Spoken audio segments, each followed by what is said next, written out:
Lo chiamano già il treno romano che fa infuriare i veneti. È quello soppresso da Trenitalia e richiesto a gran voce dal mondo produttivo ma anche amministrativo della nostra regione. A capo della rivolta sui binari il presidente di Union Camere Veneto, Mario Pozza, che ieri aveva un appuntamento con i vertici della società ferroviaria statale per capire su quali dati poggiava la scelta di togliere dalle corse quella da Roma per Venezia del 6:18, con arrivo puntuale alle 9:40.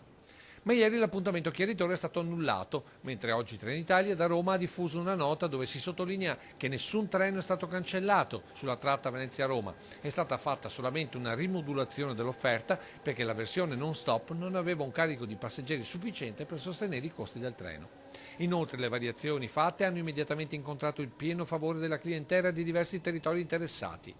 Inevitabile a stretto giro la risposta del mondo produttivo veneto, sempre più infuriato. Noi non vogliamo certamente essere presi in giro come tipo questo comunicato, ma vogliamo bensì essere nella trasparenza costruttivi per lo sviluppo di questo territorio. Vogliamo capire perché è stato cancellato, tutta la società si è mossa economica del Veneto, associazioni di categoria, professionisti, sindacati, imprenditori, direi che non manca nessuno all'appello.